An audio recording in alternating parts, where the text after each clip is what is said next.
55 নম্বর সূরা, সূরা আর রহমান।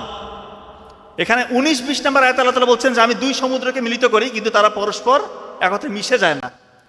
তো এই কথার অর্থ কিন্তু ওই সময় অনেকে বুঝতো না। এখন গালফ অফ আলাস্কা ওইখানে গিয়ে দেখতেছে যে প্রশান্ত মহাসাগর বা আটলান্টিক মহাসাগর, এই দুই সমুদ্রে মিলিত হচ্ছে, কিন্তু দুই সমুদ্রের যে পানির যে পার্থক্য এটা সহজে অনুধাবন করা যাচ্ছে।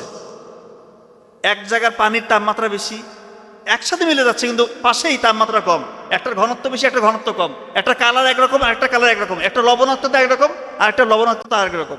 আল্লাহ তাআলা 1500 বছর আগে দেখেন আর রহমান সূরা এটা বলে দিয়েছে। বিস্ময়কর ব্যাপার।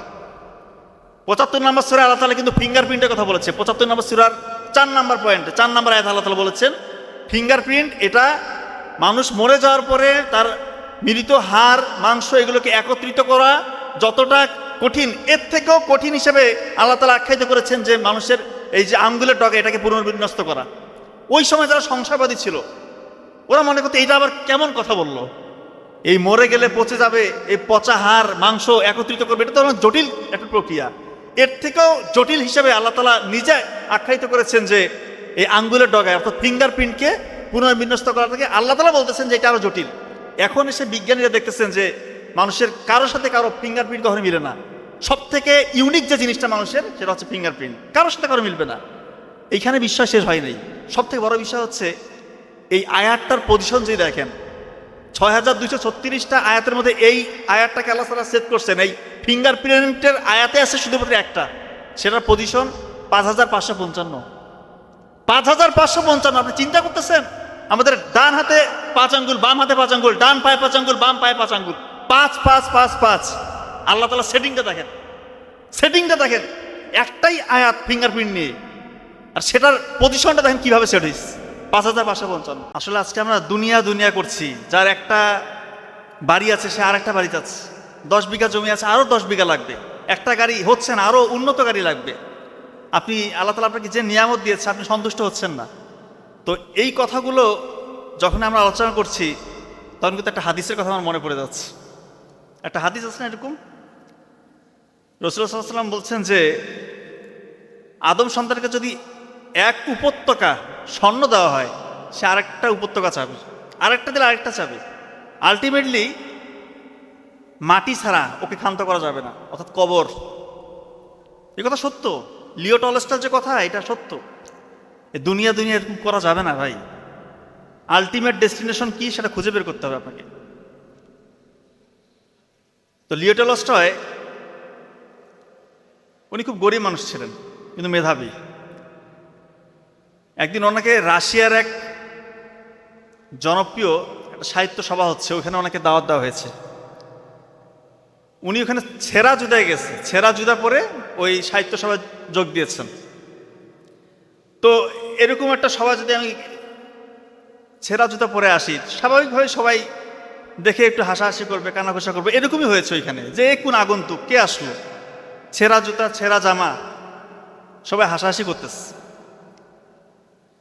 কিছুক্ষণ পর ওনার মঞ্চে ডাক আসলো বক্তব্য দেওয়ার জন্য।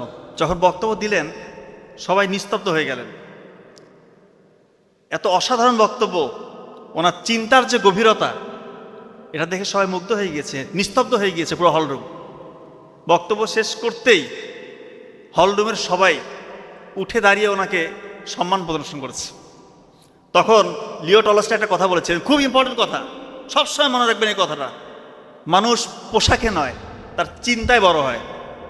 মানুষ পোশাকে নয় তার চিন্তায় বড় হয়।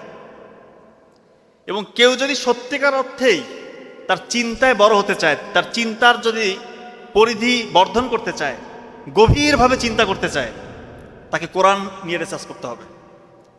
যে এসপেক্ট থেকেই আছেন না কেন, যতটুকু পারেন কোরআনকে অনুধাবন করতে হবে। কোরআনের মধ্যে অবশ্যই কিছু না কিছু নিদর্শন আছে। এত নিদর্শন আপনি চিন্তা করতে পারবেন না, কারণ আল্লাহ তাআলা পবিত্র কোরআনে ঘোষণা করেছে, কয়েক জায়গায় ঘোষণা করেছে যে এই পবিত্র কোরআন চিন্তাশীলদের জন্য রয়েছে এখানে নিদর্শন। গোটা মানব জাতি এবং জিন জাতি সবাই যদি একত্রে মিলে এইখানকার নিদর্শন আপনারা বের করতে চান, নিদর্শন বের করে শেষ করতে পারবেন না। এত নিদর্শন রয়েছে, এত মিস্ট্রি রয়েছে। তা আমার এই সংক্ষিপ্ত বক্তব্যে আসলে সবকিছু বলা সম্ভব না, দুই একটা আমি আপনাদেরকে বলার চেষ্টা করছি। 17 নাম্বার একটা সূরা আছে না পবিত্র কোরআনে, সূরা বনি ইসরাইল। সূরাটার নাম হচ্ছে সূরা বনি ইসরাইল, খুব ইম্পর্টেন্ট। এই সূরার আরেকটা নাম ইসরা, অর্থাৎ মেরাজ। আপনারা সবাই জানেন যে মেরাজে রাসূলুল্লাহ সাল্লাল্লাহু আলাইহি ওয়াসাল্লাম আমাদের জন্য যা কিছু নিয়ে এসেছে এর মধ্যে সব থেকে ইম্পর্টেন্ট যে জিনিসটা আমাদের জন্য নিয়ে এসেছে সেটি হচ্ছে 17 রাকাত ফরজ নামাজ। 5 ওয়াক্ত সালাতের মধ্যে 17 রাকাত ফরজ নামাজ নিয়ে এসেছে। আর সূরার পজিশনটা আল্লাহ তাআলা দেখেন কোথায় সেট করছে, 17 নম্বরে। আপনারা মনে করতে পারেন যে এটা তো একটা নিছক কাকতালীয় ঘটনা। মসজিদুল হারাম থেকে মসজিদুল আকসা এখানে ভ্রমণ করিয়েছেন, মানে মেরাজের রাত্রে মসজিদুল হারাম থেকে মসজিদুল আকসা। এখন পবিত্র কোরআনে আয়াত আছে কতগুলো, কেউ বলতে পারবেন একজন প্লিজ? কতগুলো আয়াত আছে? 6236। আমরা যদি এই 17 নম্বর যে বনি ইসরাইল সূরার 1 নম্বর আয়াতে আল্লাহ তাআলা বললেন যে রাসূলুল্লাহ সাল্লাল্লাহু আলাইহি ওয়াসাল্লামকে বাইতুল হারাম মসজিদুল হারাম থেকে মসজিদুল আকসাতে ভ্রমণ করেছেন, এই যে 1 নম্বর আয়াত, এটা আমরা বের করতে পারবো না? বের করা সম্ভব। এটার পজিশন হচ্ছে 2030, বাইতুল হারাম থেকে বাইতুল মুকাদ্দাস। এর পূর্বে আল্লাহ তাআলা পবিত্র কোরআনে যে জায়গায় হারাম, বাইতুল হারাম, মসজিদুল হারাম শব্দটা নিয়ে এসেছেন 9 নম্বর সূরা, সূরা তাওবার 28 নম্বর আয়াতে, এবং এইটার পজিশন 1263। তো 1263 থেকে 2030 এইটার একটা পার্থক্য আমরা করতে পারবো না? খুব সহজে করতে পারবো, 767। আপনারা বলতেই পারেন এই 767 দিয়ে আপনি কি বোঝাচ্ছেন? আপনারা অবাক হবেন, বিস্ময়, কি বিস্ময় লুকিয়ে আছে দেখেন।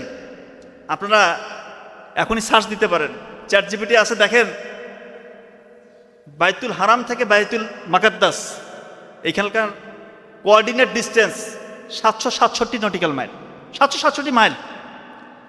আল্লাহ তাআলা আজকে থেকে 1500 বছর আগে চিন্তা করেন, এই পার্থক্যটা দেখেন। বাইতুল হারাম থেকে বাইতুল মুকাদ্দাস এই কথাটা বলেছেন 17 নম্বর সূরা 1 নম্বর আয়াতে, আর এর পূর্বে ঠিক হারাম শব্দটা এনেছেন, বাইতুল হারাম শব্দটা এনেছেন 9 নম্বর সূরার 28 নম্বর আয়াতে। ওইটার পজিশন 1263, ওইটার পজিশন 2030, দুইটার পার্থক্য 767। আর এখন আমরা এসে জিপিএস ডিস্টেন্স দেখতেছি মসজিদুল হারাম থেকে মসজিদুল আকসা 767 মাইল। এটা কিভাবে সম্ভব? অবাক করা ব্যাপার। লোহা নিয়ে একটা সূরা আছে না, লোহা, আল হাদিদ, 57 নম্বর সূরা। পবিত্র কোরআনে সূরা আছে 114টা, 114 ঠিক মাঝ পয়েন্ট কোনটা?